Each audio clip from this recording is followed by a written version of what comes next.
Sebagaimana kita tahu bahwa minggu lalu Presiden Prabowo membentuk tim reformasi untuk Polri, bahkan sudah mengangkat mantan Wakapolri, Jenderal Kehormatan Purnawirawan, ya Jenderal Polisi Purnawirawan Ahmad Doviri sebagai penasihat khusus di bidang itu. Ya. Nah, tapi timnya belum terbentuk. Mungkin menunggu setelah Presiden kembali dari New York. Ya. Di sisi yang lain, ternyata Kapolri membentuk satu tim yang disebut tim transformasi reformasi Polri. Anggota-anggotanya terdiri dari intern anggota-anggota Polri saja, ya. Lalu dikumandangkan suara bahwa itu nggak dipercaya oleh masyarakat. Gitu.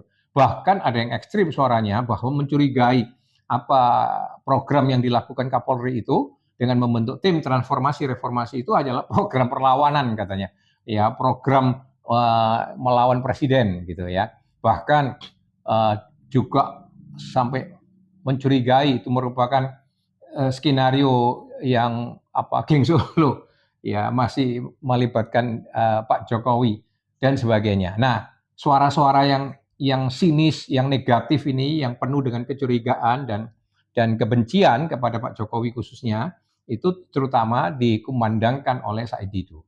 Saya sendiri tidak percaya dengan tafsir semacam itu.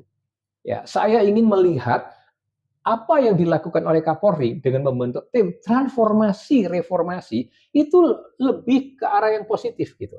Saya nggak percaya Kapolri itu berani melawan presiden. Nggak dalam kapasitas beliau melawan presiden. Nggak dalam kapasitas institusi Polri itu melawan presiden. Nggak masuk akal itu. Maka yang masuk akal, yang lebih fair dalam tafsir, itu adalah Kapolri membentuk tim itu untuk mempersiapkan counterpart bagi tim reformasi yang dibentuk oleh Presiden Prabowo gitu. Untuk melayani dialog, melayani diskusi, melayani pengambilan atau koleksi data-data yang diperlukan.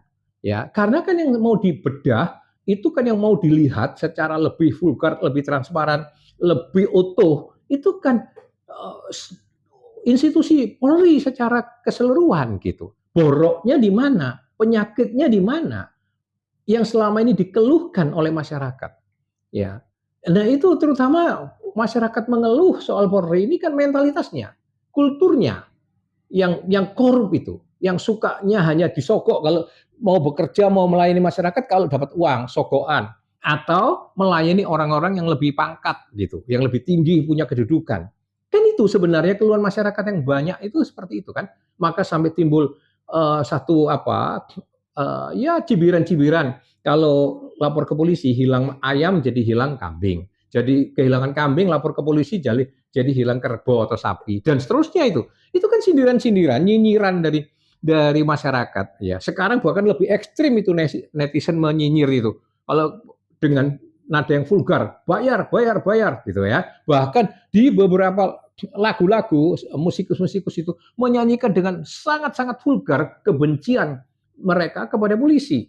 Ada yang mengatakan polisi bajingan, polisi bangsat dan sebagainya.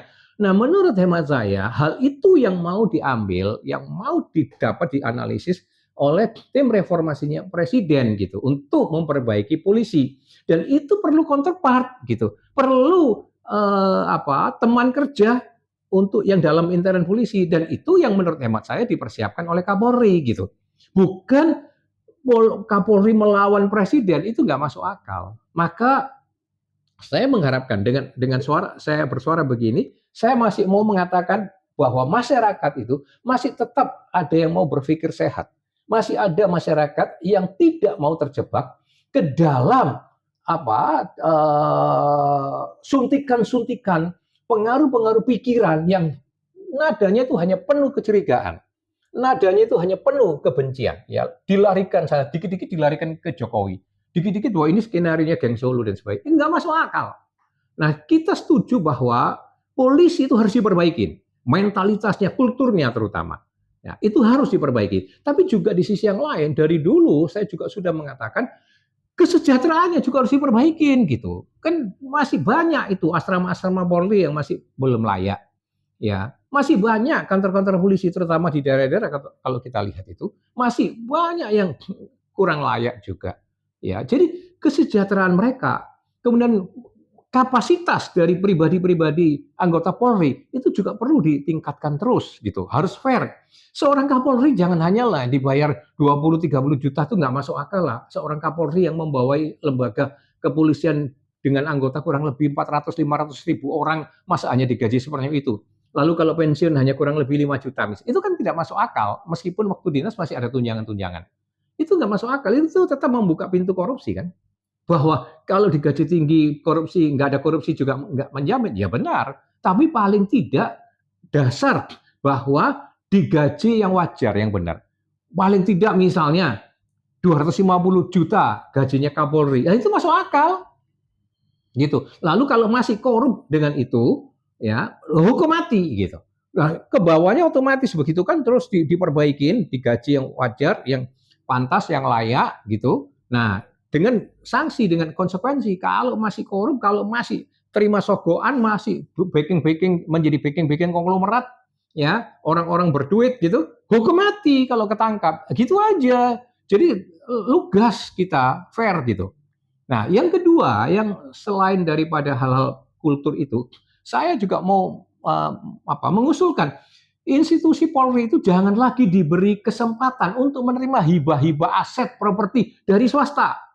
Ya, itu juga sama membuka pintu korup. Bagaimana nanti orang-orang kuat, orang-orang kaya menyumbang tanah, menyumbang mobil, menyumbang kendaraan, menyogok pasti pejabat-pejabat polisi itu sama dengan membeli mereka. Ya, polisi-polisi itu gampang terbeli oleh orang-orang kaya itu. Dulu saya melihat video, ada seorang konglomerat yang digendong-gendong oleh pasukan BRIMOB. Itu kan benar-benar nggak masuk akal itu.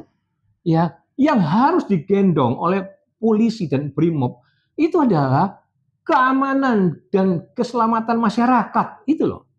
Ya, bukan pribadi-pribadi orang kaya begitu. Maka harus di stop pintu celah bahwa lembaga polisi itu boleh menerima bantuan properti atau aset dari swasta. Itu harus di stop. Ya. Dengan kata lain begini, banyak peraturan yang harus diperkeras, ya, harus dipertajam. Begitu juga jangan dikatakan bahwa lembaga polisi atau polisi itu selalu adalah pihak yang berwenang. Kata-kata itu diganti, selalu ditekankan pihak yang berwajib, gitu.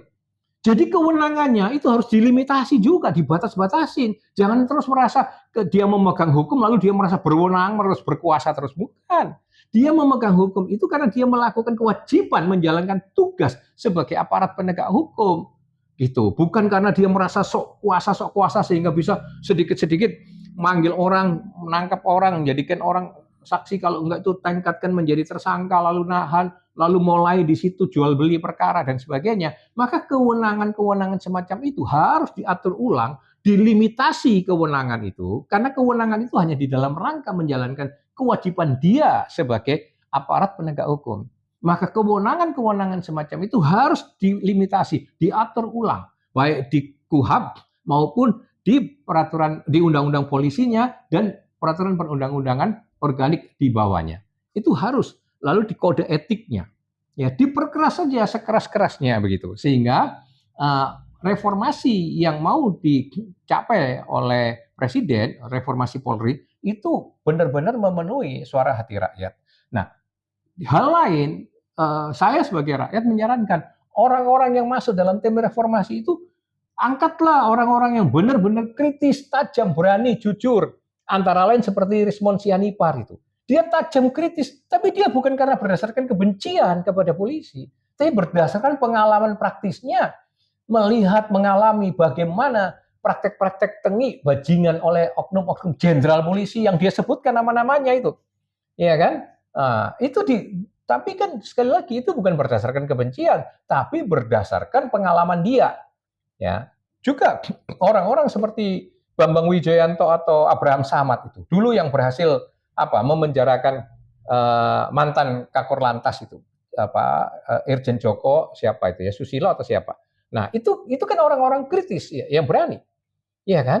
Nah, seperti orang-orang itulah yang harusnya masuk ke dalam tim reformasi bentukan presiden gitu. Jangan hanya mencari orang-orang yang cuma sekedar ya ingin pekerjaan, ingin cari muka dengan polisi, dan nggak ada gunanya, nanti nggak tercapai lagi. Kali ini, momen ini saya harap bahwa Presiden Prabowo benar-benar menggunakan momentum untuk mereformasi secara penuh hati, secara sungguh-sungguh, secara mendasar, secara tuntas, supaya ini salah satu menjadi legacy dari Presiden Prabowo. Itu suara saya sebagai rakyat. Salam Merah Putih.